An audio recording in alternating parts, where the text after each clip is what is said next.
Okay, so what I want to show you here is my mother-in-law's Janome sewing machine, which I'm going to sell on her behalf. First thing, I do up quite a few machines. I've serviced my own, and I have to say, when I came to have a look at this one, and it is just immaculate. You can see from the cover how clean the cover is. But what I wanted to do before I actually show you the workings of the machine, just have a look at the outside of it. I've taken this out so that you can see actually inside just how clean it is. It's been used for literally just a few hours. It's such a shame, really, but that's the way it goes sometimes. Just if I zoom in here, you can see just how clean that is in the down in the race here. Usually you'll find there'll be a load of dust in there, lint. These will be mucked up with grease and things. This is just like new. We'll have a look inside.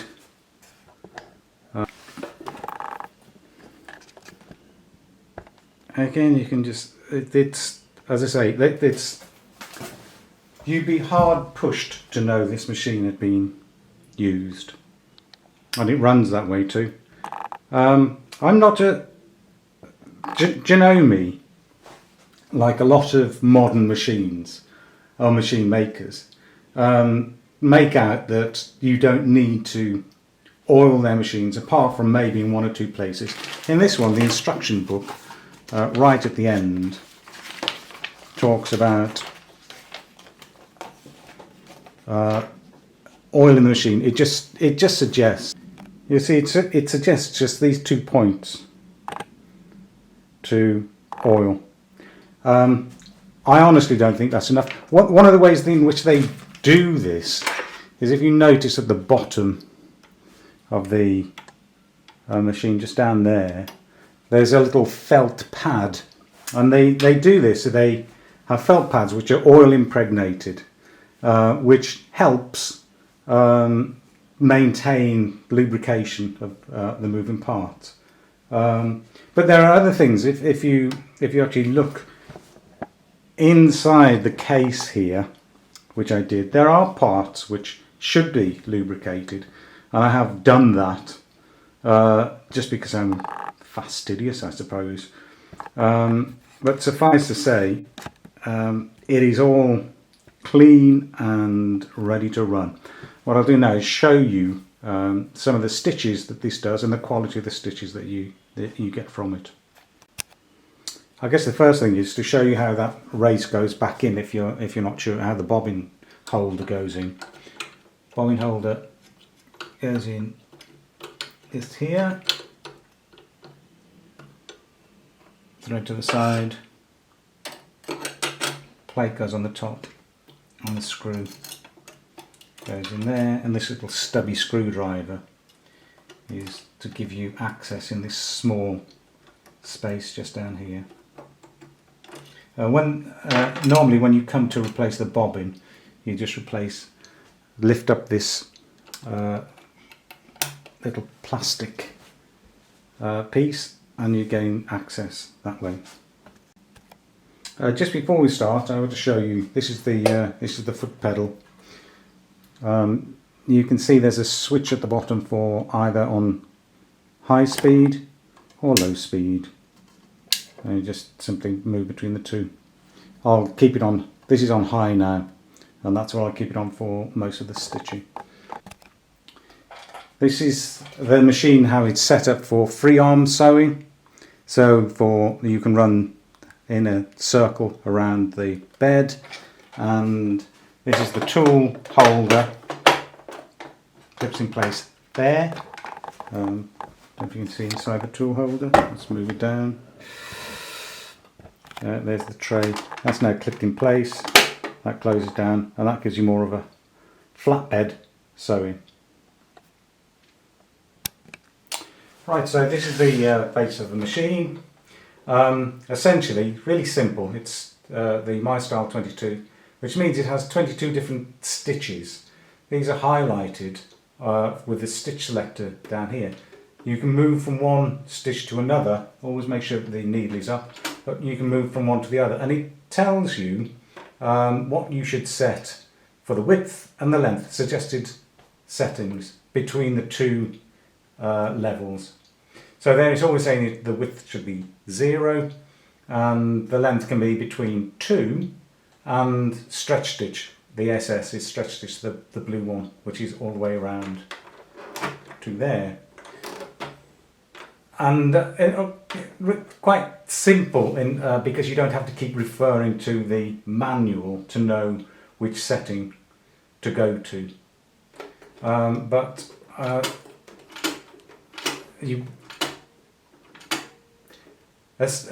here, when you're on the green setting, what I should say is, on the green setting here it's 3 and length 2, and it also tells you which presser foot to use, I should say. When you want to go onto the stretch stitch, so you either get the green stitch above it if you're using the green settings, or if you go to the blue settings you get the effect which is indicated below. So each of the stitch selectors will give you 2 different patterns depending on what you've set them to. So you've got 1, 2, 3, 4, 5, 6, 7, 8, 9. That gives you 18 different settings there. 19, 20, 21, 22. And then on top of that you have the buttonhole, which is the red one. We'll come back to that because that's the thing that generally changes from one machine to another. Here we have a selection of the feet, presser foot feet, that the machine comes with. All of them are included. We start off with the zigzag foot, which you use for most things. Really easy to change. Just to the back here there's a little red button, and you press the button and they drop out, and then you can replace them with the other. So this is the one that's labelled A. You then have a H, well they go straight to H. The H is the just for straight stitch sewing. In more difficult materials, just has a little hole in the centre, and it makes it less likely the material gets dragged up through the elongated hole that you have in the zigzag foot. But you must always make sure that the setting is on 0 for the width, otherwise you will break a needle. All of these are outlined on pages 9, 10, 11 of the manual. This is the buttonhole foot, which we'll show in just a second how that works. Then you have the B, which is a transparent buttonhole foot if you're doing your own buttonholes. You have a E is the zipper foot, which gives you closer access to the centre. The F is the satin stitch foot, which is another plastic one, low friction. In fact it's plastic, but it's 2 small metal guides on the bottom, meaning it tends to glide over the material. You then have the adjustable blind hem stitch, so you can adjust the width with the little knurled nut there. You have the C, which is this one, is an over edge foot, and did we mention? Yes, sorry, we mentioned that. And this is the an attachment turns a zigzag foot into a quilting foot. So basically, there's a little knurled nut at the back there that opens up, and you can put that in and give you your guide to guide the material through. And to replace the feet, you just place underneath and lower down the lever in the right place, and it just pops in. It's as simple as that.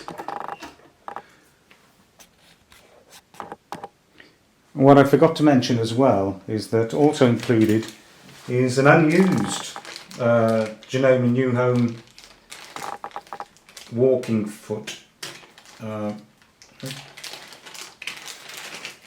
which you're probably familiar with. Looks something like that, but this is the authentic Janome one, really well made, as opposed to the somewhat cheaper Chinese versions. I just noticed the original prices on this £13.80. Yeah, not cheap.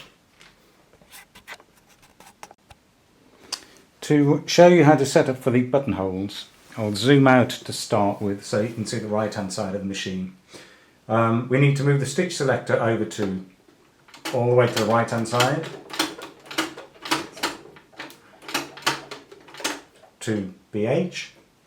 The stitch width can be between just over 3 to 6.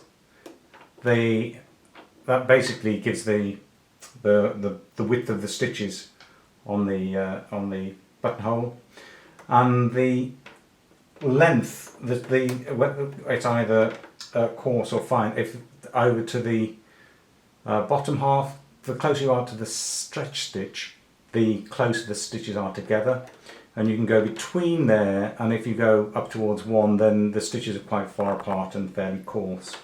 So we'll go for somewhere in the middle for both, and then I'll zoom in and so you can see what's going on with the so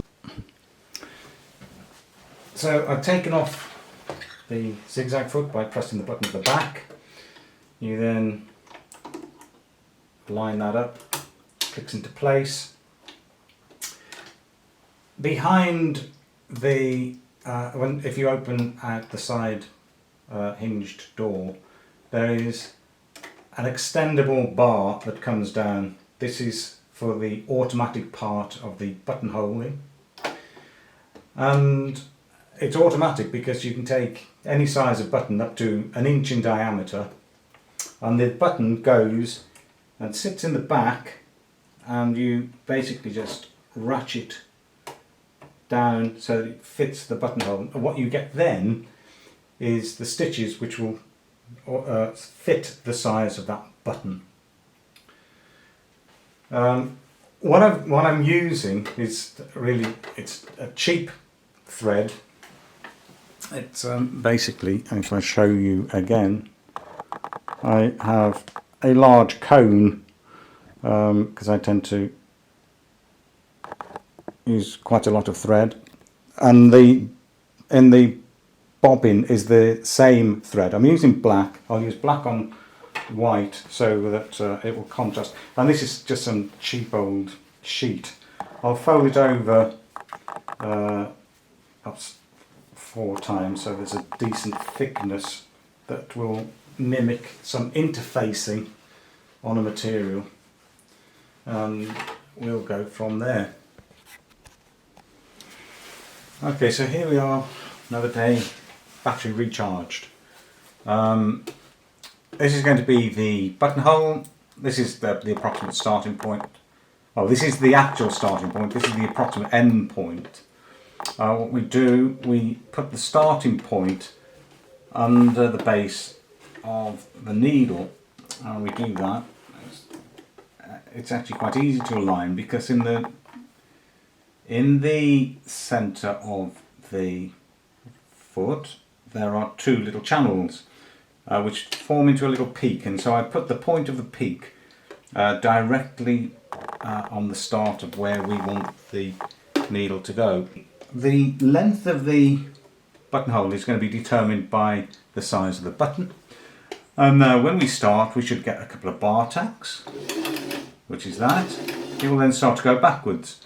If we're not happy with the density of the stitch, we can adjust it as we go, quite subtly. You don't want to go from very fine stitches to very coarse stitches, because that's going to be quite obvious.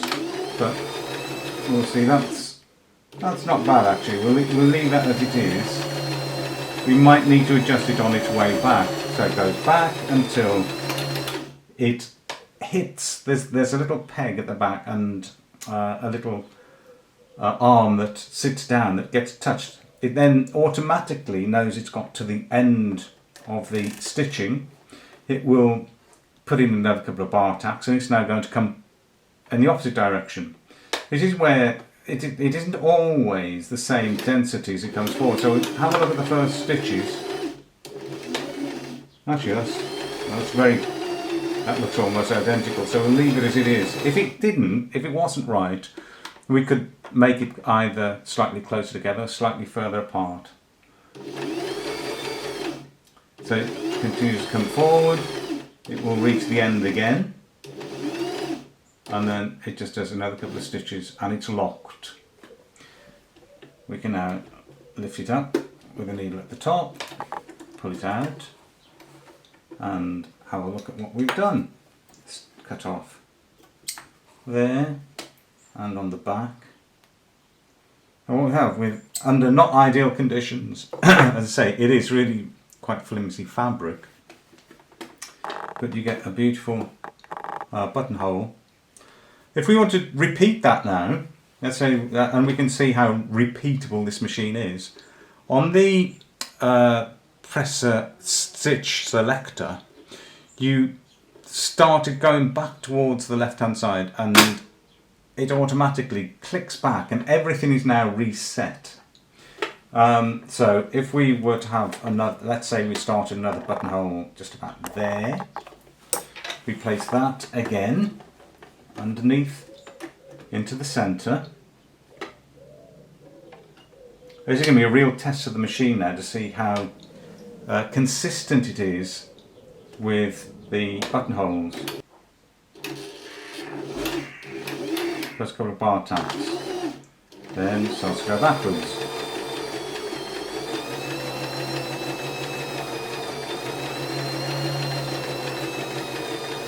It's about to hit the lever at the back, the arm at the back if you will, and it's now going to come forwards again. And away it goes. I could have pulled that thread out the way, but it's getting incorporated anyway. Comes to the end and it finishes. We can reset again just by starting to move the lever away, and you can see, we'll take that out and turn it over again. Those are beautifully consistent buttonholes, I think you'll agree.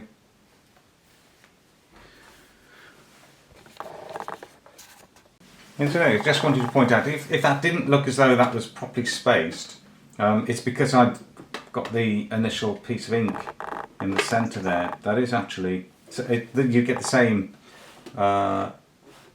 effect here where the ink is in the centre. You can't. It looks as though the thread has joined together in the middle. It hasn't. It's left it, as you can see, on the back. A beautifully even gap for the button. And we know that if we take the button out of the button holder, you can see that is just ideal, and it makes doing buttonholes so simple.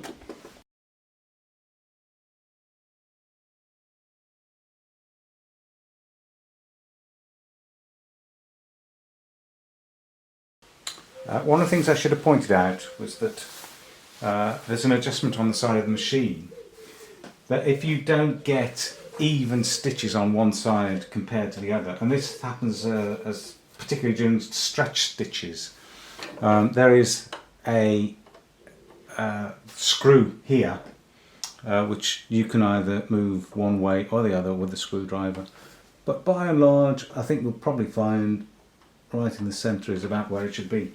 We'll go through some of the stretch stitches and you'll see what they look like. Okay, so here we are. In fact, if I zoom out just a touch, you can see all of the connections, all of the positions. Here we're moving back through. You can see as the selector moves, we come back along here. If we start on the first one, if it's the pink pattern that you want, you set it to stitch width 6 and the length as 0.5, which is 0.5 would be about, well, there. And we will be on presser foot F. This is a presser foot F. So having done the first 2 buttonholes, we now go on to F, presser foot F. We'll see what that looks like.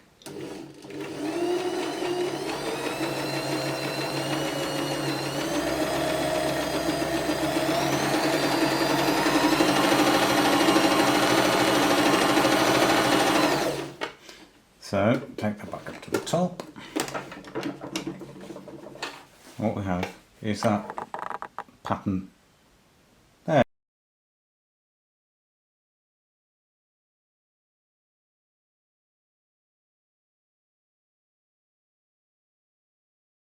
Change the settings. We'll change to the ordinary presser foot A.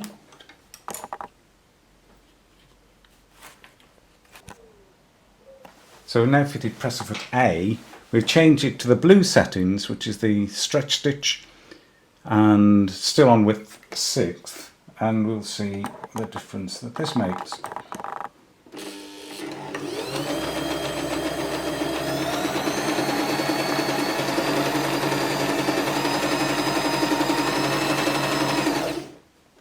I just got that 3/4 to the back there.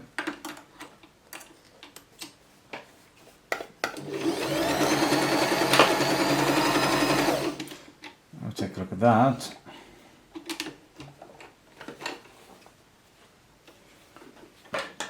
And you can see we now have a different stitch.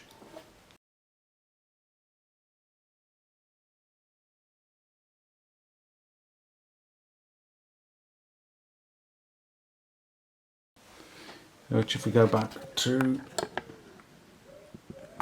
just to remind you,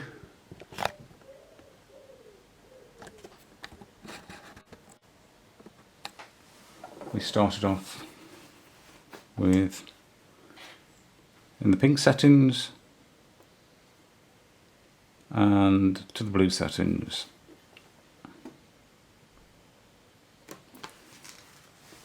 And essentially all of the other all of the other settings are the same. If we go to the next one along, for example, this is telling me to use just to go up there. So presser foot A, to be on the green setting, we use width 5 and the length 1. So move up to, from satin stitch up to length 1. And we'll see what that looks like.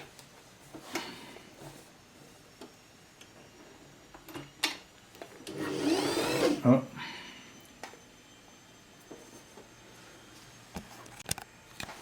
Helps if I move the camera back into the right position. So this is for the green setting.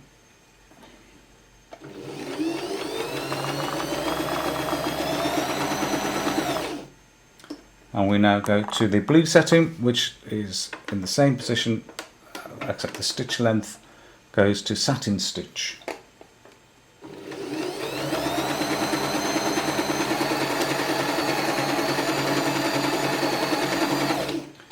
And we get a completely different stitch, which, if we go back to the setting that we're on, you can see again we went from the green stitch, which is that one, to the blue stitch, which is that one.